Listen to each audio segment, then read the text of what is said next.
রুমে আসার কিছুক্ষণ পরই নানু হন্তদন্ত হয়ে আসলেন। আমি ভড়কে গেলাম। কি বিপদ হলো? বিপদ তো অবশ্যই হয়েছে, মহাবিপদ। নানু আতঙ্কিত মুখে বলল, জেনিত, সীমান্ত নাকি বলেছে এঙ্গেজমেন্ট করবে না। এগুলো কি কথা? আত্মীয় স্বজন সবাইকে বলা হয়েছে, সবাই এসেছে। এই বলে ধপ করে বিছানায় বসে পড়ল। আমি হতবাক হয়ে গেলাম। পার্লারে যাওয়ার সময়ও সীমান্ত ভাই আর সুরভি আপা হাসি খুশি ছিলেন। নানু, তুমি বোধহয় ভুল শুনেছ, কেউ তোমার সাথে মজা করেছে। এরকম কেন হবে? এটাই হয়েছে। না, কোথাও ভুল হচ্ছে তোমার। তুমি বাইরে গিয়ে দেখো, কিছুই হয়নি। নানু কথা বললেন না, তার কপাল ঘামছে। আমি এবার বিছানা থেকে নেমে দাঁড়ালাম। নানু আমাকে জিজ্ঞেস করলেন, তুই কিছু জানিস? সীমান্তর মা তোকে কিছু বলেছে? আমি কিছু জানি না, সব কিছু আমার মাথার উপর দিয়ে যাচ্ছে। নানু শুকনো মুখে জিজ্ঞেস করে, আচ্ছা জেনিত, তুই সীমান্তদের খারাপ কিছু বলিসনি তো সুরভির ব্যাপারে? সীমান্তরা এঙ্গেজমেন্ট করবে না বলার পর থেকে সুরভি কাঁদতে কাঁদতে তোকে বকছে। আমি পুরো হয়ে গেলাম। অনেকক্ষণ কিছু বলতে পারলাম না। নানু, কিসব বলছো? আমি কাউকে কিছু বলিনি। তারপর আবার বললাম, তারা কিছু না বলে এঙ্গেজমেন্ট ভেঙে দিয়েছে। কেন এঙ্গেজমেন্ট করবে না তা বলেনি?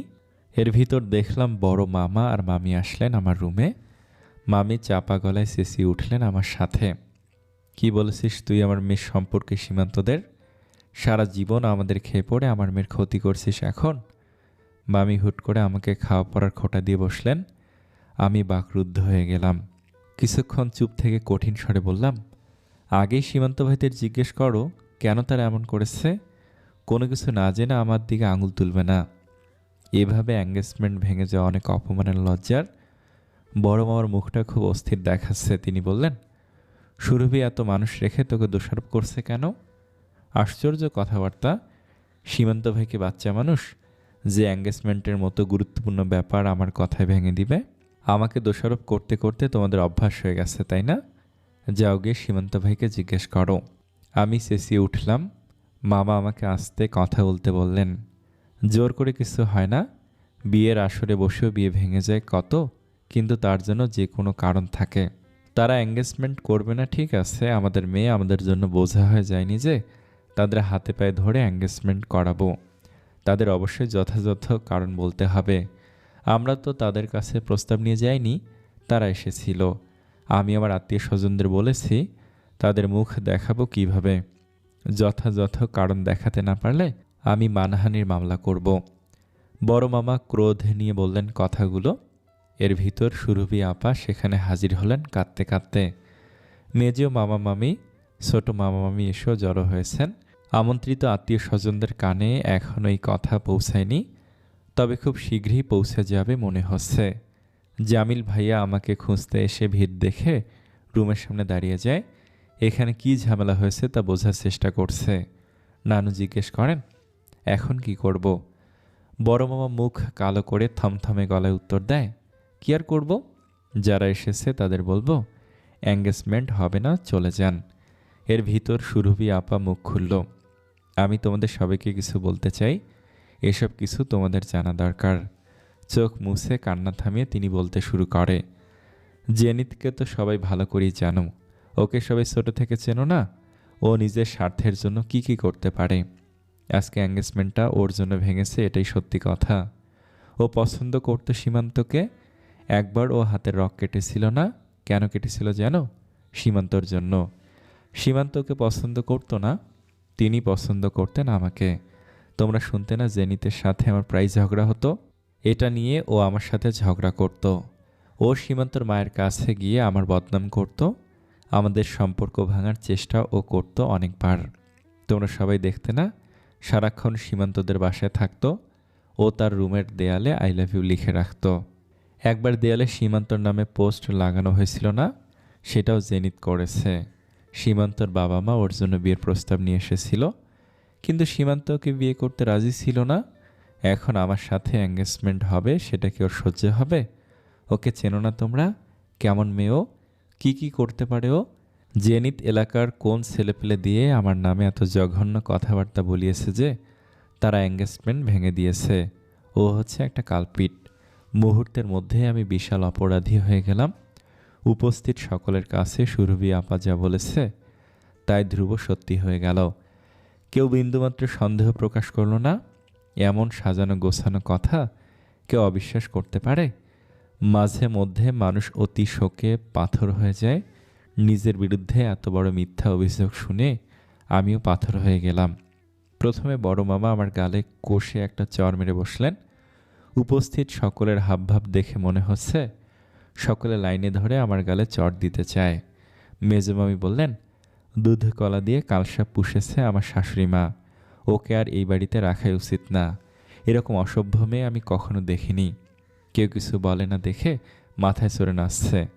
ছোট মামা বললেন, ও আমাদের মান সম্মানের কথা ভাবলো না? এটা কীরকম বাড়াবাড়ি? এই মেয়েকে আর এই বাড়িতে রাখাই উচিত না। ছোট মামি খোঁচা মেরে বললেন, এখন এসব বলছো কেন? আমাদের তো ওর ব্যাপারে মুখ খুলতে দিতে না। এখন ভালো হয়েছে না?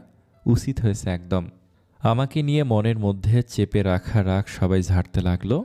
বড় মামি আমাকে গিলে খেয়ে ফেলে পারলে। সে বোধহয় আমার গালে চড় দিতে এগিয়ে আসলেন। হঠাৎ জামিল ভাই এসে আমার পাশে দাঁড়ালেন। ঠান্ডা গলায় বললেন, ওর গায়ে আর একটাও হাত উঠলে খুব খারাপ হবে। সুরভি যা বলেছে সেটাই ধ্রুব সত্য? জেনিতকে কিছু জিজ্ঞেস করেছেন? সবাই মিলে ওকে সমানভাবে দোষারোপ করে যাচ্ছেন কেন? সীমান্ত কি কোনো নির্বোধ বোকা? কারো কথা শুনে এঙ্গেজমেন্ট ভেঙে দিবে যাচাই বাছাই না করে? জামিল ভাইয়া থেমে আবার বললেন, খাওয়া পড়ার খোটা দিচ্ছেন আপনারা ওকে? খাওয়া পড়ার অভাবে ও এখানে ছিল? ওর ওপর এত ক্ষোভ? এত কি ক্ষতি করেছে ও আপনাদের? উল্টো আপনাদের বাড়িতে এই পরিবেশে থেকে ওর ক্ষতি হয়েছে। আমার নানা বাড়ির মেয়েরা এভাবে বড় হয় না। আর কোনো কিছু প্রমাণ হওয়ার আগে কারো দিকে আঙুল তোলা যায় না। যেখানে আপনারা ওর গায়ে হাত তুলেছেন সবাই মিলে যথারীতি ওকে শারীরিক মানসিক নির্যাতন করেছেন। আপনাদের নামেও মামলা করা উচিত। আমি কিছু বললাম না, পাথর হয়ে গেলাম। আমার ভিতরটা আজ ক্ষত বিক্ষত হয়ে গেছে। এই আঘাত কখনো সারবে না। এই মানুষগুলোর সামনে আমি কখনো আসবো না আর। নানুও কোনো প্রতিবাদ করলো না, আমার পক্ষে কিছু বলল না। আশেপাশে তাকিয়ে নানুকে খুঁজে পেলাম না। জামিল ভাইয়ের কথায় সবার মুখে তালা পড়েছে। এঙ্গেজমেন্ট না হওয়ার ব্যাপারটা ইতিমধ্যে সকলে জেনে গেছে। যারা এসেছিলেন তারা চলে যাচ্ছেন। আর বাসায় সবাই আমার চারদিকে জড়ো হয়ে শকুনের মতো দাঁড়িয়ে আছে। আমার দাদাবাড়ির লোকজন শুনেছে যে আমাকে নিয়ে ঝামেলা হয়েছে, তাই তারাও এদিকে আসলো। সব কিছু শুনে সিদ্ধান্ত হলো যে সীমান্ত ভাইকে এখানে ডেকে এনে সত্যি মিথ্যা প্রমাণ করা হবে। সুরভি আপা ওসব বলার পরেই নানু নাকি সীমান্ত ভাইয়ের বাসায় গেছে তাদের ডেকে এনে সামনাসামনি মোকাবেলা করতে। এর জন্যে এতক্ষণ নানুকে খুঁজে পায়নি। তিনি থাকলে নিশ্চয়ই প্রতিবাদ করতেন। যে বাড়ির মেয়ের সঙ্গে সদ্য তার এঙ্গেজমেন্ট ভেঙেছে সেই বাড়িতে আসা, এসে সেই মানুষগুলোর সামনে দাঁড়ানো কঠিন বিব্রতকর কাজ। পরিস্থিতি এতটা জটিল হয়ে গেছে যে সীমান্ত ভাইকে আসতেই হলো। সীমান্ত ভাই আসলেন। তার চোখ দুইটা এত লাল, মুখটা এত ফ্যাকাশে, উদ্ভ্রান্তের মতো এসে কোনো ভূমিকা ছাড়াই সুরভি আপাকে বললেন, তুমি জেনিতের দোষ দিলে কেন? সবসময় ওকে কেন ঢাল বানাও তুমি? তুমি ভালোভাবেই জানো যে এঙ্গেজমেন্টটা কেন হয়নি। আর এটাও জানো সেখানে জেনিতের কোনো দোষ নেই। বাসার সবার কাছে নিজের দোষ গোপন করতে তুমি জেনিতকে ব্যবহার করেছো। আমার মামারা সব ক্ষেপে গেলেন সীমান্ত ভাইয়ের ওপরে। আমার ছোট চাচু তাদেরকে ঠান্ডা মাথায় আগে শুনতে বললেন। বড় মামা আগুনের মতো জ্বলে উঠে বলল, কি দোষ সুরভির? এঙ্গেজমেন্ট ভাঙতে আপনাদের অপমান হয়নি শুধু, আমাদেরও হয়েছে। ছোটোখাটো কোনো ব্যাপার নিয়ে কেউ এঙ্গেজমেন্ট ভাঙে না। এঙ্গেজমেন্ট ভাঙাতে আপনাদের যতটা না অপমান হয়েছে, সুরভির দোষের কথা এখানে বললে তার চেয়ে বেশি অপমান হবে। সেজন্যই আমি কেবল সুরভিকেই বলেছি, কিন্তু সে জেনিতকে অপরাধী বানিয়েছে। এখন তো সবার সামনে না বলে উপায় নেই। এতক্ষণ আমাকে ফাঁসিয়ে দিয়ে নিজের গা বাঁচানো সুরভি আপা এই পর্যায়ে ঘাবড়ে গেলেন খুব। তার গলা কাঁপছে ভয়ে। না, এখানে কিছু বলবে না। জামিল ভাইয়া বলল, কেন বলবে না? অবশ্যই বলতে হবে। তুমি যখন সবার কাছে জেনিতকে দোষী বানালে, তাহলে এখন সব কথা সবার মধ্যে বসেই হবে। সীমান্ত ভাই বললেন, জেনিতকে নিয়ে সুরভি যা বলেছে সব কিছু মিথ্যে বলেনি, আংশিক সত্য বলেছে নিজের মিথ্যাটাকে বিশ্বাসযোগ্য বানাতে। এঙ্গেজমেন্ট ভাঙার ব্যাপারে জেনিত কিছু জানে না। সীমান্ত ভাই আর কিছু বলার আগেই সুরভি আপা হাউমাউ করে কেঁদে উঠে বললেন, জেনিতের কোনো দোষ নাই, আমি মিথ্যা বলেছি। সীমান্ত, তুমি ওসব কথাই এখানে বলবে না, আমি আত্মহত্যা করব তাহলে। সীমান্ত ভাই বললেন, শুনলেন তো ও কি বলল? আমার তো তাহলে আর কিছু প্রমাণ করার দরকার নাই। এরপরে যদি আপনাদের কোনো প্রশ্ন থাকে তো সুরভিকে করবেন। উপস্থিত সকলে এমনভাবে হতবাক হয়ে গেলেন, কিসের জন্য এঙ্গেজমেন্টটা ভেঙেছে তা আর বুঝতে বাকি রইল না।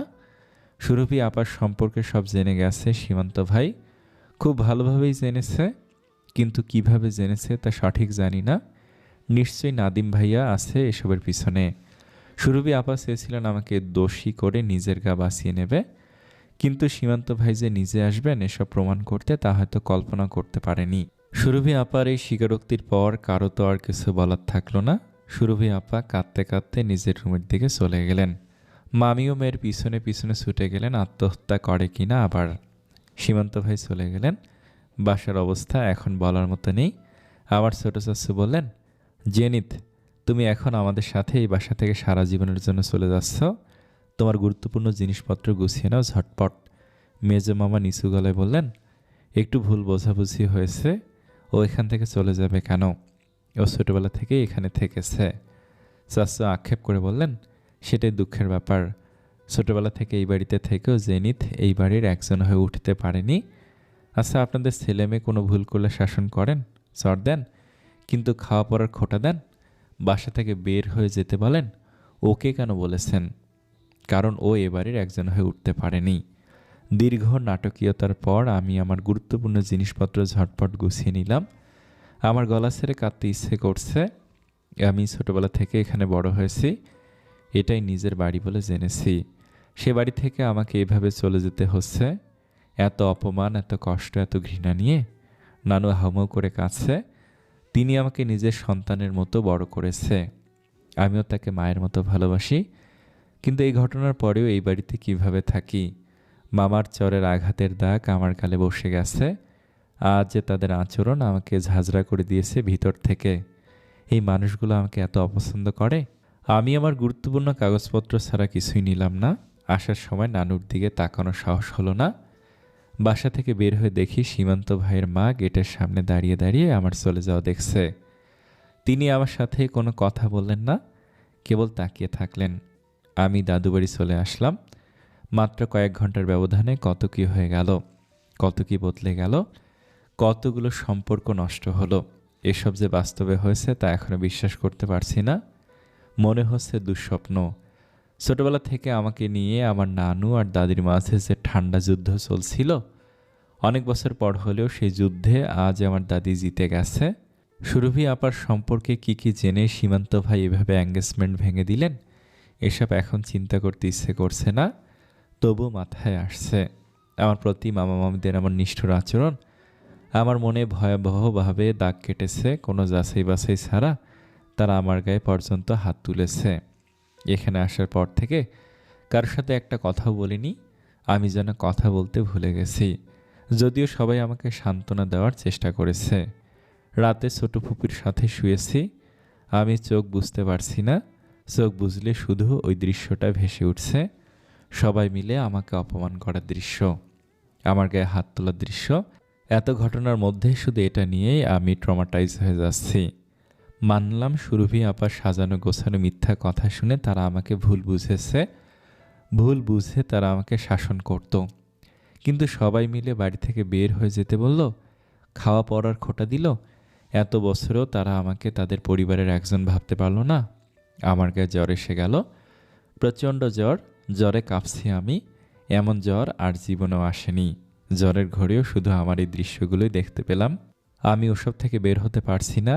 ভয়াবহ ট্রমাটাইজ হয়ে সেদিন জ্ঞান হারিয়ে ফেললাম। যখন জ্ঞান ফিরল, নিজেকে হাসপাতালের বিছানায় দেখলাম। আমার পাশে আমার দাদা দাদি বসে আছেন। আমাকে তাকাতে দেখে স্বস্তি পেলেন তারা। সকলে আমাকে নিয়ে চিন্তিত। ছোট চাচু এসে বেশ রেগে বললেন, মা দেখেছে ওর অবস্থা? এইটুকু মেয়েকে কতটা মানসিকভাবে আঘাত করেছে ওরা। ওর গায়ে পর্যন্ত হাত তুলেছে। ওদের বিরুদ্ধে আমার মামলা দিতে ইচ্ছে করছে। আমি আস্তে করে বললাম, তারা আমাকে একদম খারাপ জানে না, কিন্তু কাল ভুল বুঝেছে। সুরভি আপা সবাইকে এমনভাবে বলেছেন সবটা। চাচু আমাকে ধমক দিয়ে বললেন, নানা বাড়ির লোকেদের পক্ষে সাফাই গাওয়া বন্ধ কর। আমরা ওখানে উপস্থিত ছিলাম, সব দেখেছি নিজের চোখে। আমি আর কিছু বললাম না। এত কিছুর পরও নানু বাড়ির জন্য আমার এত মন খারাপ হচ্ছে। ছোট থেকে বড় হয়েছি তো।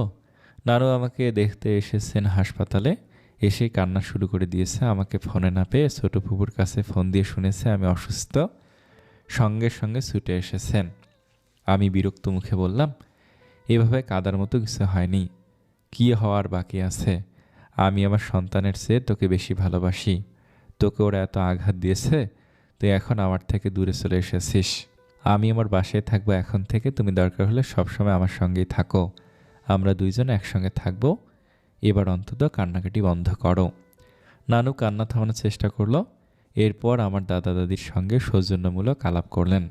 আমি এখন হাসপাতাল থেকে বাসায় চলে যাব। আপাতত বড় চাচুর বাসায় থাকবো। আমার দাদা দাদি বড় চাচুর সাথেই থাকেন। নানু অনেকক্ষণ যাবত আমার পাশে বসে আছেন। তাকে বললাম, আমার সাথে যাবে? না, এখন যাব না, অন্যদিন। তুই চল আমার সাথে। বাসার সবাই তোর জন্য আফসোস করছে, তাদের ভুল তারা বুঝেছে। ওই বাসায় যাওয়ার কথা তুমি আমাকে কখনো বলবে না। তোর মামারা তো তোকে খারাপ জানে না। যা হয়েছে ভুল বোঝাবুঝির কারণে হয়েছে। জানিস, সীমান্তরা আজ বাসা ছেড়ে চলে গেল। ভালো হয়েছে, তোমার নাতনির একটা অশুভ ছায়া ওর আশেপাশে না থাকাই ভালো। সুরভি তো খুব কান্নাকাটি করছে। এসব ব্যাপার শুনতে আমার ভালো লাগছে না। ওর আরও কান্না করা উচিত, আরও অপমান, আরও কষ্ট পাওয়া উচিত।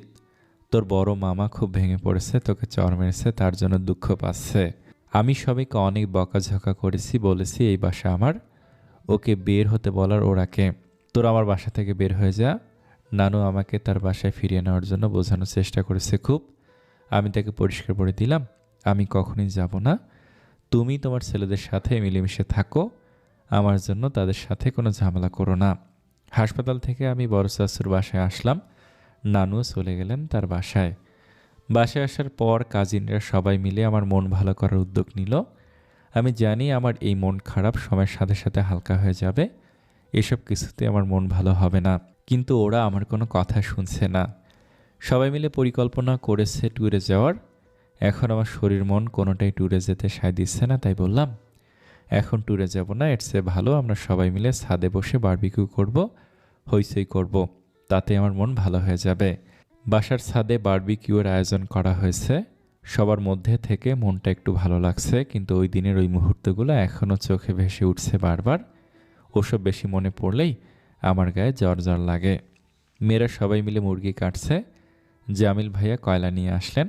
আজ বারবিকিউ করার দায়িত্বে তিনি। খুব ভালো জানেন নাকি তিনি। আমাকে ডেকে বললেন, কি ব্যাপার, এখনও মুখ ভার করে আছো?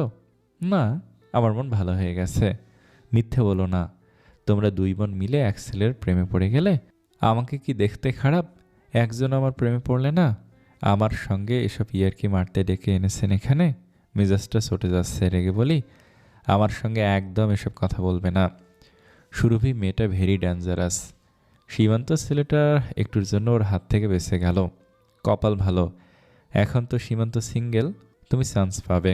আমি আরও রেগে মেগে বললাম, এসব নিয়ে একটা বাজে কথা বলবেন না। আমি এখন আর তাকে পছন্দ করি না। বুঝি সব। সুরভির সাথে এঙ্গেজমেন্টের কথা শুনে নিশ্চয়ই কেঁদে বালিশ ভিজিয়েছ তুমি। আমি মেজাজ হারিয়ে ওখান থেকে উঠে চলে আসলাম। তারপর আবার আমাকে ডেকে আনলো মাংস ম্যারিনেট করার জন্য। বারবিকিউ পার্টি শেষ হতে হতে প্রায় রাত 3টা বেজে গেছে। আজকে সবাই মিলে খুব হইচই করেছি। ছোট ফুপুরা অস্ট্রেলিয়া চলে যাবে। এবার জামিল ভাইয়াকে বিয়ে করতে এসেছিল, কিন্তু জরুরি কাজ পড়েছে, তাই চলে যেতে হবে। বিয়েটি এবার আর হবে না, সময় কম। ফুপুরা চলে যাবে, সেজন্য প্রতিদিনই দাওয়াত থাকছে কারো না কারো বাসায়। তাদের সঙ্গে আমিও মেহমান। আমাদের আত্মীয় স্বজন এত বেশি যে এই দাওয়াত কয়দিনে শেষ হয় জানি না। একদিন সবাই মিলে দাওয়াত খেয়ে বাসায় এসে দেখি আমার 3 মামা আর 2 মামি এসেছে। তাদের ছেলেমেয়েরাও এসেছে। শুধু বড় মামি আর সুরভি আপা আসেননি। খুবই অপ্রত্যাশিত ঘটনা ছিল এটা। এত অবাক হলাম, তারা কেন এখানে এসেছে। কি আশ্চর্য কাণ্ড। তাদের এখানে আসা অবশ্য আমার দাদাবাড়ির কেউ পছন্দ করেনি। তারা যথারীতি অসৌজন্যমূলক আচরণ করতে চাইলেন। সেদিনের রাগ এখনও কমেনি তাদের, কিন্তু দাদি সেটা হতে দিলেন না। তারা আমাদের সঙ্গে যতই খারাপ আচরণ করুক, তাদের অপমান আমার ভালো লাগবে না। ছোটবেলা থেকে এই মানুষগুলোর ভিতর বড় হয়েছি। সেদিনের ওই ঘটনায় যতই কষ্ট পাই, কিন্তু তাদের প্রতি টান ভালোবাসা তো ধুয়ে মুছে যায়নি। আমার দাদি ছিলেন প্রফেসর। সে প্রফেসরের মতোই গম্ভীর গলায় জিজ্ঞেস করলেন, কি ব্যাপার? আমি ওই রুম উপস্থিত, কিন্তু তাদের সাথে আমার কোনো আলাপ হয়নি এখনও। প্রথমে বড় মামা ভীষণ লজ্জিত হয়ে বললেন, সেদিন একটু ভুল বোঝাবুঝি হয়েছে, সেজন্য মেয়েটা এভাবে বাড়ি থেকে চলে এসেছে। আমার মাথা ঠিক ছিল না, বুঝিনি তো মেয়ের এঙ্গেজমেন্ট ভেঙে গেল। ব্যাপারটা আমার জন্য খুব অপমানের ছিল। দাদি বললেন, কেন? ও এখানে আসতে পারে না? অবশ্যই পারে, কিন্তু ও যেভাবে এসেছে সেটা দুঃখজনক। বড় মামার ওপর রাগ করে অস্বীকার করব না যে ওই বাড়িতে নানুর পর বড় মামাই আমাকে বেশি ভালোবাসতেন। আমিও তাকে অনেক পছন্দ করি, ভালোবাসি, কিন্তু সেদিন তার আচরণ আমার মনে গভীর ক্ষত করেছে। বড় মামা আমাকে বললেন, আমরা ব্যাপারটা সেদিন বুঝতে পারিনি, এখন বুঝেছি একটু ভুল বোঝাবুঝি হয়েছে। মা, তুমি আমাদের সাথে চলো। সুরভি আর তোমাকে আমি কখনো দু চোখে করে দেখিনি। দেখলে কি সুরভির অন্যায় স্বীকার করে এখানে আসতাম? বড় মামা আমাকে খুব আদর করে বললেন কথাগুলো। তার কথা শুনে অদ্ভুতভাবে আমার রাগ কমে যাচ্ছে। আমি তো সব কিছু আমার দিক থেকে দেখেছি। ওই পরিস্থিতিতে বড় মামার মেজাজ বিগড়েছিল, তাই হয়তো একটা চর মেরেই বসেছেন।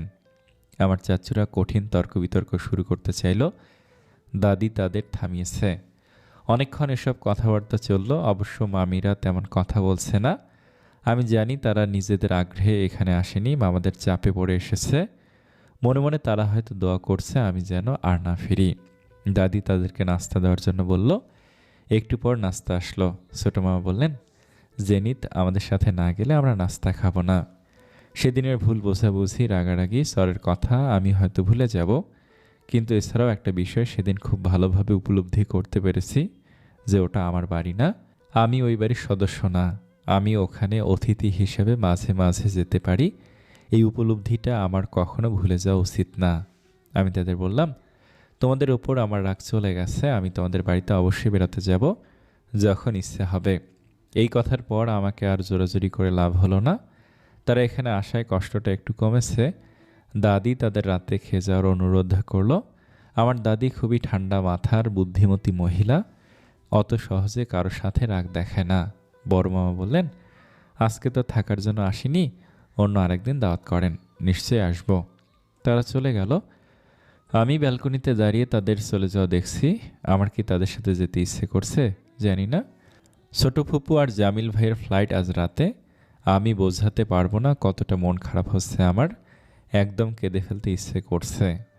ফুপু আমাকে বললেন, শোনো জেনিত, সামনে পরীক্ষা, তোমার ভালোভাবে পড়ালেখা করবে, রেজাল্ট ভালো হতে হবে, বুঝতে পেরেছ? কারণ তোমাকে অস্ট্রেলিয়া নিয়ে যাব। তুমি ওখানেই পড়বে, আরও উন্নত জীবনযাপন করবে। এখানে থাকলে আরও উচ্ছ্বিনে যাবে তুমি। আমি মাথা নাড়িয়ে হ্যাঁ বললাম, কোনো কিছু না ভেবে। ফুপু কঠিন করে বলল, শুধু মাথা নাড়লেই হবে না, যা বলেছি তা শুনতে হবে। আর একটা কথা, সীমান্তর ব্যাপারটা মাথা থেকে ঝেড়ে ফেলো, আর কোনো পাগলামি করবে না। আমি আস্তে করে বললাম, আচ্ছা। এভাবে মুখ করে কথা বলছো কেন? আমার চোখে পানি এসে গেল। বললাম, তোমরা চলে যাওয়ায় আমার খুব খারাপ লাগছে, কেঁদে ফেলতে ইচ্ছে করছে। ফুপি আমার মাথায় চুমু দিয়ে জড়িয়ে ধরে বললেন, কাঁদতে হবে না, অস্ট্রেলিয়া আসো, আমার ছেলের বউ বানিয়ে রেখে দেব। তোমার মায়ের সাথে আমার গলায় গলায় ভাব ছিল। আমরা ঠিক করেছিলাম আমার বেআইন পাতাবো। এই কথা কিন্তু সবাই জানে। আমি এসব দুষ্টুমি ভেবে উড়িয়ে দিলাম। জামিল ভাই হেসে বললেন, দেখো আমি সীমান্তর চেয়ে একদম খারাপ না, ঠকবে না। উফ, এই লোক এত বাজে বলতে পারে। ফুপু হেসে ফেললেন। ফুপুরা চলে যাওয়ার সময় আমি অনেক কেঁদেছি। তাদেরকে আমার খুব ভালো লেগেছে। এতদিন সবাই মিলে বড় শ্বশুর বাড়িতেই ছিলাম। অনেক বছর পর পরিবারের সবাই একত্রে হয়েছিলাম। আজ যে সবাই চলে গেছে, বাসাটা এত ফাঁকা ফাঁকা লাগছে। দাদা দাদি, বড় চাচু, বড় আম্মু, সবার মন খারাপ। আমার মন সব থেকে বেশি খারাপ। আমিও 2-1 দিনের ভেতর ওখান থেকে আমার নিজের বাসায় চলে যাব। নিজের বাসা বলতে আব্বু আম্মু যে বাসাটা আমার জন্মের পরে আমার নামে লিখে দিয়েছিল সেখানে। এছাড়াও আমাদের আরও 2টা বাসা রয়েছে।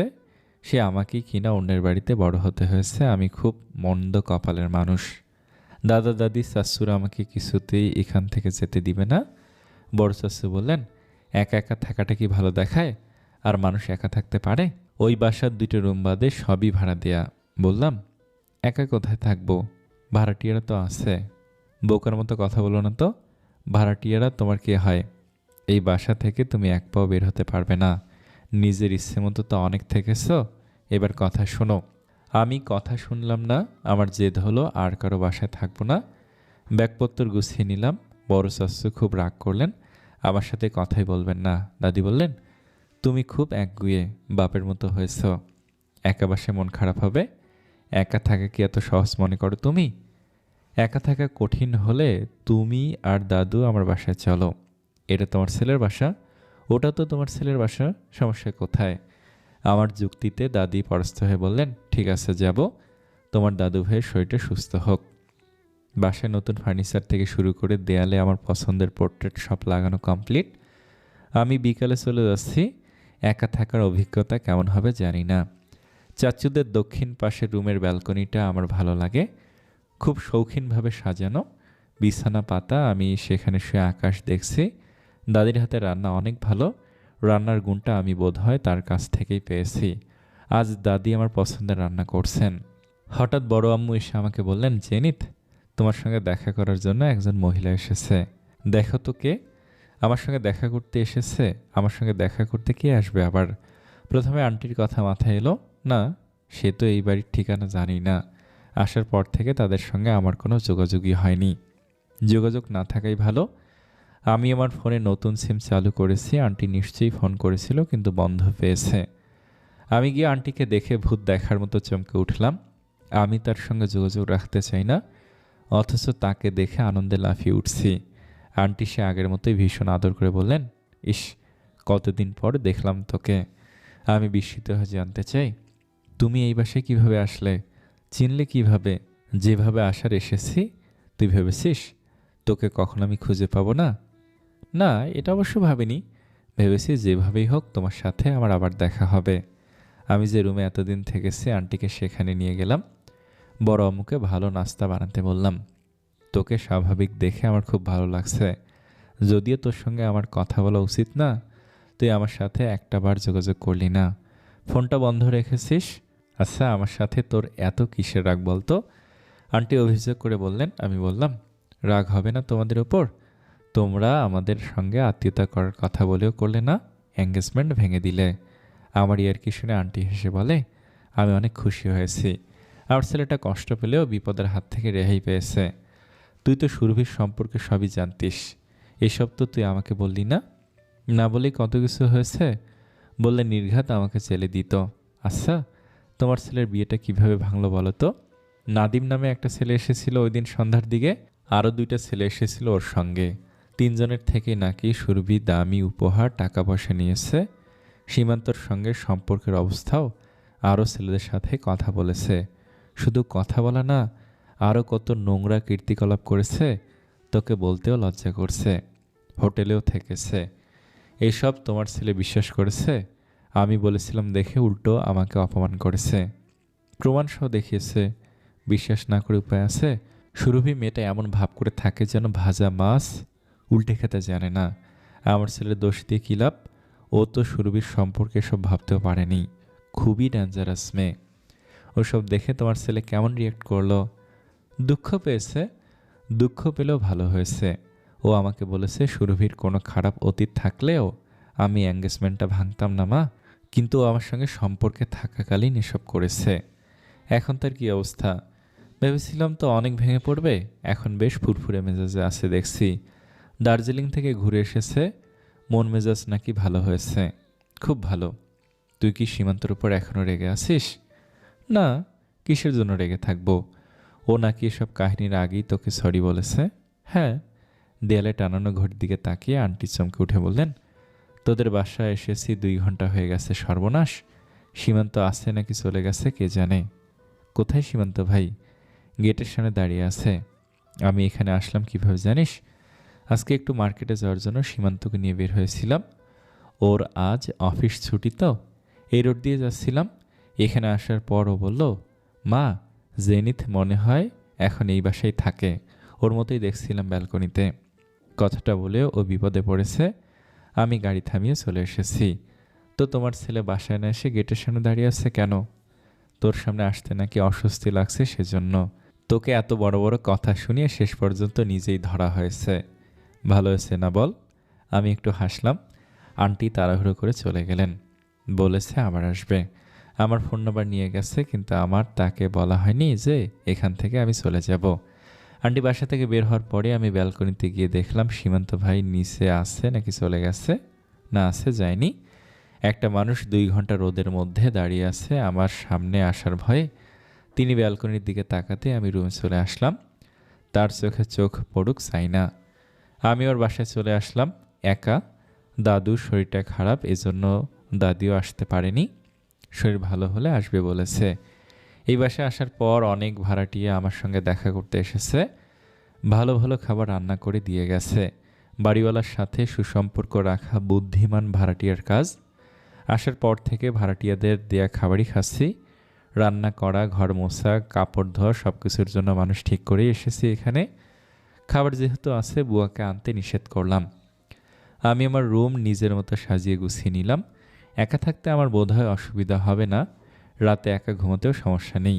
অভ্যাস আছে, কিন্তু আমার ধারণা মিথ্যে হলো। দাদির কথাই ঠিক, একা থাকা অত সহজ কাজ না। আমার তো কান্না পেয়ে যাচ্ছে। এখানে একটুও মন বসাতে পারছি না। এখানে আসার পর আরও একটা খারাপ ব্যাপার ঘটেছে। আমি ভেবেছিলাম নানু বাড়িতে থাকাকালীন ভালো খারাপ যা হয়েছে আমি সেসব খুব সহজে ভুলে যেতে পেরেছি, কিন্তু না। সবার মধ্যে থাকায় আমি এতদিন কিছু টের পাইনি, এখন পাচ্ছি। এখন আমার মনে হচ্ছে আমার সেই নানু বাড়ির জীবনটাই ভালো ছিল।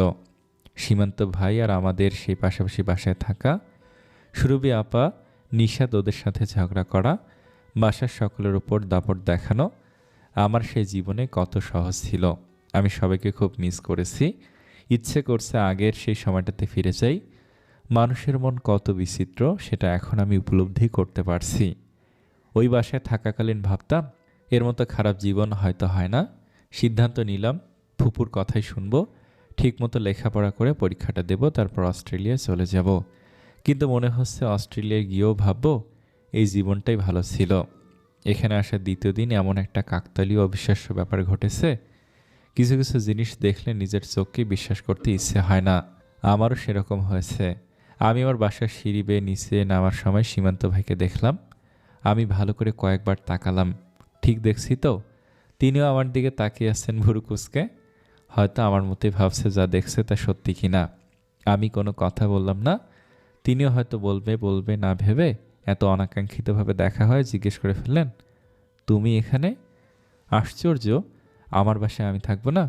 বরং উল্টো তাকে আমার জিজ্ঞেস করা উচিত, আপনি আমার বাসায় কি করছেন? কিন্তু আমি কিছুই বললাম না, শুধু বললাম হ্যাঁ আমি। এইটুকু বলে সিঁড়ি বেয়ে নেমে গেলাম। এভাবে নেমে গেলেও মনটা ওখানেই পড়ে আছে। মন পড়ে আছে বলতে কিন্তু আবার প্রেমে ট্রেমে উতলা হয়ে যায়নি। এমন অবিশ্বাস্যভাবে দেখা হলো। কৌতূহলী হয়ে তাকে কিছু জিজ্ঞেস করার জন্য মনটা ওখানে পড়ে আছে। কিন্তু আমি তো ভাব দেখে চলে এসেছি। সীমান্ত ভাই এখানে কেন? তারা কি এই বাসা ভাড়া নিয়েছে? বাসা ভাড়া নেওয়ার দায়িত্ব আমার না, ম্যানেজার আছে, তাকে একবার জিজ্ঞেস করতে হবে। ম্যানেজারকে জিজ্ঞেস করে জানতে পারলাম তারা গত মাসে এখানে এসেছে। আমার আনন্দিত হওয়া উচিত, নাকি আবার সে একই ঘটনায় আটকে যাওয়ার সম্ভাবনায় ভয় পাওয়া উচিত? এই মানুষটাকে আমি অসম্ভব ভালোবেসে ফেলেছিলাম। সেই ভালোবাসা তো এখনও পুরোপুরি উড়ে যায়নি। রাগে, অপমানে, অভিমানে কিংবা পরিস্থিতির কারণে চাপা পড়ে আছে। এখন যদি আবার সেই প্রতিদিন দেখা হয়, আগে তাও পাশাপাশি বিল্ডিংয়ে ছিলাম, এখন একই বিল্ডিংয়ে। তারা থাকে 4 তলায়, আমি 3 তলায়। আমার মাথাটা ধরে গেল। ভেবেছিলাম সীমান্ত ভাই নিশ্চয়ই আন্টির কাছে গিয়ে বলবেন এই কথা, আর আন্টি অতি আনন্দিত হয়ে ছুটে আসবেন। কিন্তু সারাদিনও এমন কিছু হলো না। আন্টির কাছে তো আমার ফোন আছে, একটা কল করেও তো জিজ্ঞেস করলো না। কি ব্যাপার জানি না। সন্ধ্যা হওয়ার সাথে সাথে আমার মন খারাপ হতে শুরু করে। নানুকে ফোন করে আসতে বলেছি, কিন্তু মামারা নিতে আসার পরেও আমি না যাওয়ায় সে রাগ ধরে বসে আছে। এখানে আসবে না নাকি? আমি রাগ গলানোর চেষ্টা করেছি, কিন্তু কাজ হচ্ছে না। ওই বাসায় গিয়ে তাকে আনতে হবে, কিন্তু আমি এখন ওখানে যাব না। আন্টির ব্যাপারটায় মনটা খসখস করছে একটু। তাকে কি একবার ফোন দেব? থাক, তাদের থেকে দূরে থাকার চেষ্টা করি। ছোট ফুপি আর জামিল ভাইয়া কল দিয়েছে, তাদের সঙ্গে কথা শেষ করে ছাদে গেলাম। রাতে ছাদে যাওয়ার অভ্যাস আমার পুরনো। সুরভি আপার সীমান্ত ভাইয়ের মতো করে ছাদে আমিও ফুল গাছ লাগাবো অনেক। ওদের দেখে দেখে এই শখটা আমারও পেয়ে বসেছে। তারপর দোলনা টানবো, বেতের চেয়ার টেবিল বসাবো, আরও কত কি করা যায় ভাবতে ভাবতে ছাদে গিয়েই দেখি সীমান্ত ভাই দাঁড়িয়ে দাঁড়িয়ে সিগারেট ফুঁকছে। ঘুরে ফিরে আমার সেই আর তার ঘুরে ফিরে আমার সেই তার সামনেই পড়তে হবে। এক বাসায় থাকলে পড়া তো স্বাভাবিক। তাকে দেখে আমি দ্রুত নেমে পড়তে পা বাড়ালাম। তিনি আমাকে ডেকে বললেন, তোমার সাথে কি আমার জায়গা জমি নিয়ে কোনো বিরোধ হয়েছে? মারামারি কাটাকাটি হয়েছে? আমার সাথে এত কিসের শত্রুতা তোমার? তুমি কথা বলতে পছন্দ না করে বলবে না, কিন্তু আমাকে দেখলেই সেখান থেকে সরে যেতে হবে কেন? এগুলো কি অস্বাভাবিক আচরণ? আমাকে কতগুলো কথা শুনিয়ে দিল। আসলেই কি আমি অস্বাভাবিক আচরণ করছি? স্বাভাবিক আচরণ করতে হলে এখন আমাকে তার সঙ্গে ছাদে দাঁড়িয়ে থাকতে হবে? ঠিক আছে, আমি নামলাম না ছাদ থেকে, অন্য পাশে গিয়ে দাঁড়ালাম। সীমান্ত ভাই বললেন, আমি তোমাকে অযথা অপমান করেছি, বকাঝকা করেছি। তার জন্য যা কষ্ট পাওয়ার তুমি পেয়ে গেছো। এখন সরি বলে লাভ নেই। সরি বলে কিছু হলে বলতাম। তার কথার প্রত্যুত্তর করি না আমি। তিনিই আবার বললেন, এখানে কার সঙ্গে থাকছো? একা? তুমি একা কিভাবে থাকছো? তোমার নানু বাড়ি থেকে একেবারে এসে পড়েছো। আমি আপনার সাথে কোনো কথা বলতে যাচ্ছি না, আপনিও বলবেন না। যদিও সেটা অস্বাভাবিক হয়, হোক। আচ্ছা, বলবো না, কিন্তু আরেকটা কথা বলি। মা বাসায় না, নানু বাড়ি গেছে। বাসায় আসলে বোধহয় সারাক্ষণ তোমার রুমে পড়ে থাকবে। তোমার ফোন নম্বর হারিয়ে ফেলেছে, সেই নিয়ে খুব আফসোস করছে। আন্টিকে আমার ফ্ল্যাটে যেতে নিষেধ করে দিবেন। আমি যদি আবার তার মাথাটা খারাপ করে ফেলি? তোমরা দুইজন যা খুশি করো। মা একেবারে তোমার সাথে থাকুক, আমি আর আব্বু দরকার হলে রান্না করে খাবো। তবুও তোমাদের ব্যাপারে কথা বলতে যাব না। মনে হচ্ছে তোমাদের ব্যাপারে কথা বলার অভিশাপে এত কিছু হয়েছে। আমার হাসি পেল, আমি হাসলাম না। সীমান্ত ভাই বললেন, যাক, অনেক কথা বলে ফেলেছি, তুমি তো আবার আমার সাথে কথা বলতে চাচ্ছ না। তিনি আমার চাওয়ার গুরুত্ব দিলেন। এরপর যতবার দেখা হয়েছে কথা বলেননি আর। সেদিনের পর থেকে আমার কিন্তু আর সীমান্ত ভাইয়ের সাথে কোনো কথা হয়নি। তাকে এক রাস্তায় দেখলে আমি অন্য রাস্তা দিয়ে যাই, তাকে সিঁড়ি দিয়ে নামতে দেখলে আমি দাঁড়িয়ে পড়ি, আর চারতলায় ভুলেও পা ফেলি না। প্রতিদিন রাতে ছাদে গিয়ে সে সিগারেট ফুঁকে, সেজন্য আমি ছাদে যাওয়া বন্ধ করে দিয়েছি। ভাবছি ছাদের গেটে তালা ঝুলিয়ে দেব, কিন্তু অত খারাপ বাড়িওয়ালা আমি হতে পারছি না। আন্টি অনেকদিন বেরোনোর পর বাসায় আসলে আন্টি এসেছে আমি জানি না, জানবো কিভাবে? এখন আমি পড়াশোনায় মনোযোগী হয়েছি, কয়েকটা কোচিং করছি, কলেজে যাচ্ছি নিয়মিত, নিজের মধ্যে বিশাল পরিবর্তন নিয়ে এসেছি। আন্টি আসার পর সীমান্ত ভাই আমার কথা তাকে বললেন না। কত হিংসা তার মনে। ভেবেছে আন্টি সারাক্ষণ আমার কাছে এসে বসে থাকবে। হঠাৎ আন্টির সাথে আমার দেখা হয়ে গেল সিঁড়িতে, কোচিংয়ে যাওয়ার সময়। তিনি আমাকে দেখে ভূত দেখার মতো চমকে উঠেছে। যখন জানলেন আমি এখানে থাকি, এত অবাক হলেন। আমি বললাম, ভেবো না তোমরা এখানে থাকো জেনে আমিও এখানে এসেছি। ব্যাপারটা কাকতালীয়। আমার মাথা এখন আর অত খারাপ নেই। তোর মাথাটা এত ভালো হলো কবে রে? ঠিকমতো লেখাপড়া করছিস? তোর এত পরিবর্তন হলো কিভাবে? ভীষণ ভালো ব্যাপার। আচ্ছা, সীমান্তের সাথে তোর দেখা হয়নি? হয়েছে, কিন্তু ও আমাকে তোর কথা জানালো না। অদ্ভুত ব্যাপার তো। জানাবে কেন? তোমার ছেলের মনে এত হিংসে বিদ্বেষ? আন্টি হেসে বললেন, তুই আমার ছেলেকে এখন এত অপছন্দ করিস, এটা কিন্তু উচিত না। আমার ছেলেটা কিন্তু অত খারাপ না। আমার কোচিংয়ে দেরি হচ্ছে, এখন আর আলাপ করার সময় নেই। আগে হলে করতাম। আমি দ্রুত চলে গেলাম, ভেবেছি বাসায় আসলেই দেখবো আন্টি এসে হাজির হয়েছে। কিন্তু আমার ধারণা সত্যি হলো না। ব্যাপার কি বুঝতে পারছি না। পরে অবশ্য শুনেছি সীমান্ত ভাই নাকি আন্টিকে বলেছে, মা জেনিথ আমাদের এড়িয়ে চলতে চায়, ও আমাদের থেকে দূরে থাকতে চায়, তুমি ওকে বিরক্ত করো না। এই কথা শুনে নাকি আন্টি দুঃখ পেয়েছে। তিনি আমাকে এত ভালোবাসেন অথচ আমি তাকে এড়িয়ে চলতে চাই। দুঃখ পাওয়ার মতোই ব্যাপার। আচ্ছা, আমি কি এই কথা সীমান্ত ভাইকে একবার বলেছি? এই কথা সত্য যে আমি তাদের সঙ্গে আর নিজেকে জড়াতে চাই না, কিন্তু তাদের ওপর আমার তেমন কোনো রাগ ক্ষোভ নেই। কিন্তু আমি নিজের মনকে নিয়ে আতঙ্কে আছি, আবার কিনে সীমান্ত ভাইয়ের জন্য পাগল হয়ে যাই। সেজন্য দূরে থাকার চেষ্টা করছি, তাও পারছি কই। সেই প্রতিদিন একবার না একবার সীমান্ত ভাইয়ের মুখ আমার দেখতেই হয়। তার অফিস টাইম আর আমার সকালের কোচিং একসময়ে। মনটা কোনোভাবে এবার নড়বড়ে হয়ে গেলে এই বাসা ছেড়ে আরেক বাসায় চলে যাব, কিন্তু সেখান থেকে আমার কলেজ দূর হয়ে যায়। ছোটো ফুপু অস্ট্রেলিয়া যাওয়ার পর প্রতিদিন রাতে আমাকে ফোন দেয় নিয়ম করে। প্রায় সে জিজ্ঞেস করে, সীমান্ত লোফারটার সাথে কথা বলিস না তো তুই আবার? খবরদার, ওর থেকে দূরে থাকবি। নিজের আত্মসম্মান ভুলে যাস না। আমার ভিতর আত্মসম্মান বোধ আনতে ফুপু যথেষ্ট চেষ্টা করছেন। আমি বললাম, তুমি সীমান্ত ভাইয়ের সম্পর্কে ভুল ভাবছ। সে যথেষ্ট ভালো মানুষ, লোফার টাইপ না। ফুপু রেগে গিয়ে বললেন, তুই ওর গুণগান করছিস, তার মানে তুই সীমান্তর সাথে আবার কথা বলিস। কথা বলি না দেখে তাকে খারাপ বলতে হবে?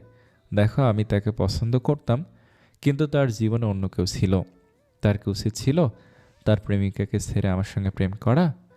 আর যা ভুল বোঝাবুঝি হয়েছে তার জন্য সে দুঃখ প্রকাশ করেছে অনেক। ও, দুঃখ প্রকাশ করেছে দেখে তুই গলে গেলি বুঝি? না, আমি গলে যাইনি। তার সাথে আমার কথাবার্তা, দেখা সাক্ষাৎ কিছু হয় না। কথা হয় না ঠিক, কিন্তু দেখা হয় না এটা মিথ্যা বললাম। ফুপুকে তো বলিনি যে সীমান্ত ভাইয়েরা আমাদের বাসায় থাকছেন। বললেই বলবে ওদেরকে তুই আজই বাসা ছেড়ে দেওয়ার নোটিশ দে। কিন্তু এ ধরনের নিষ্ঠুরতা কি করা যায়? সীমান্ত ভাইদের নিজেদেরও বাসা আছে, কিন্তু চাকরি সুবিধার্থে এখানে ভাড়া থাকে। দাদু ভাইয়ের শরীরটা ভালো হওয়ার পর তারা আমার এখানে আসলেন। ব্যাগপত্র নিয়ে এসেছে, বেশ কিছুদিন থাকবে। ভালো হয়েছে খুব। একা একা রাতে এত মন খারাপ হয়, এত শূন্যতা, এত একাকিত্ব খুব অসহনীয় লাগে। দাদা দাদি থাকাকালীন একদিন আন্টি আসলেন। বিশেষ কারণ ছাড়া সে আসে না এখন। আমাকে কয়েকদিন বেশ জোর করেছে তাদের বাসায় যাওয়ার জন্য, আমি কিছুতেই যাইনি। সেজন্য কষ্ট পেয়েছে। আজকে এসে বললেন, সীমান্তর জন্মদিন, তুই যাবি না?